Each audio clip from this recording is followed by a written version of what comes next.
Faktanya, dia memberikan satu opini bahwa kalau memang ingin dilakukan sistem proporsional pemilu tertutup, maka bisa dilakukan pada 2029. Dan itu tentu jauh lebih baik dibanding pada saat ini yang semuanya seakan terburu-buru ditetapkan tanpa memperhatikan berbagai dampak yang mungkin lepas atau absen dari pikiran mereka yang menghendaki pemilu sistem proporsional tertutup diberlakukan pada 2024.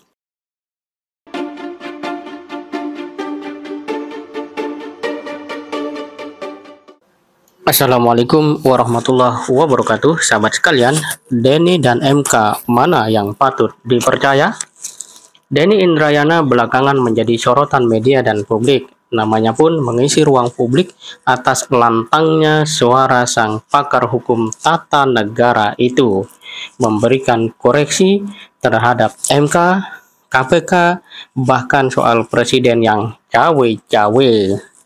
Sementara MK seperti diliputi kekaburan dalam nafas yang seharusnya tegak dengan keadilan untuk kelangsungan Indonesia yang sama-sama kita harapkan.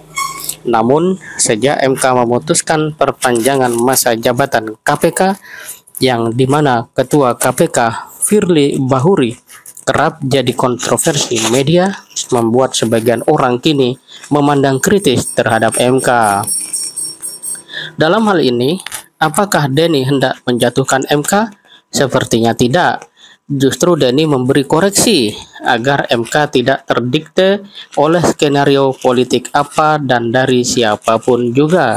Sebab sangat mahal harga yang harus dibayar oleh bangsa Indonesia ketika MK keliru di dalam mengambil keputusan.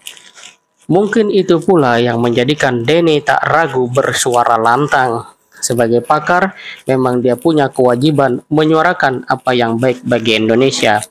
Idealnya, semua pakar hukum tata negara bersuara seperti Denny Indrayana untuk sama-sama membawa Indonesia lebih baik. Soal pemilu 2024, sahabat sekalian, Denny menilai jika MK memilih sistem pemilu proporsional tertutup, maka ada kemungkinan kekacauan tak terhindarkan. Denny mengatakan, ketiga, ada potensi perebutan akan perkelahian, jual beli nomor urut jadi, dan karenanya itu bisa mengganggu persiapan pemilu yang dilakukan oleh KPU sebutnya. Denny juga memberikan saran bahwa lebih baik jangan ada perubahan apapun kecuali nanti setelah pemilu 2024 digelar. Menurut Denny, jika MK memutuskan sistem pemilu tertutup, maka lebih baik diterapkan pada pemilu 2029. Dia juga menyarankan agar MK menyerahkan keputusan sistem pemilu ini ke Presiden, DPR, MPR, dan DPD. Kalimat Denny adalah sebagai berikut.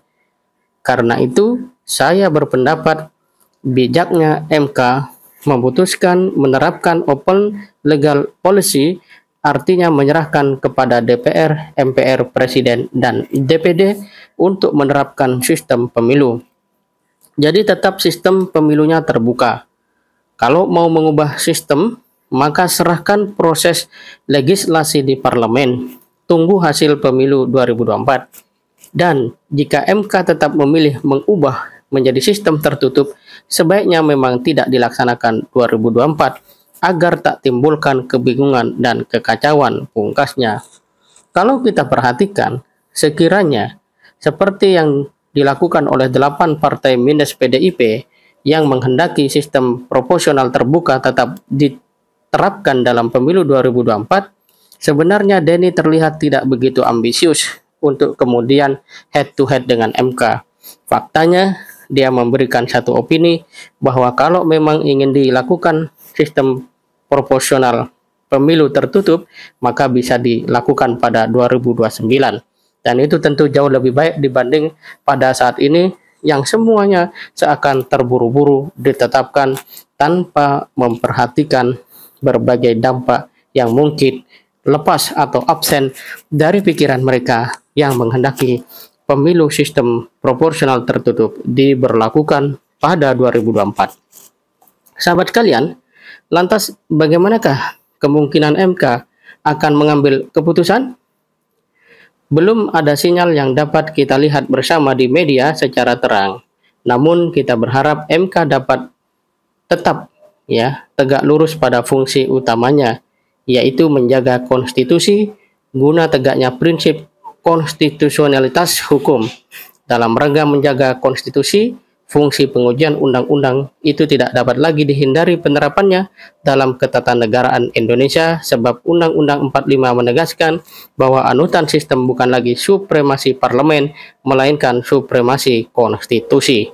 Jadi, diharapkan atau tidak, tegak atau robohnya konstitusi ada di tangan MK.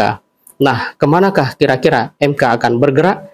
Akankah pandangan Denny Indrayana yang sepertinya mendapatkan sokongan dari sebagian publik mendapat sambutan kebenaran dalam hati nurani para hakim MK? Inilah yang kita tunggu. Terima kasih. Assalamualaikum warahmatullahi wabarakatuh.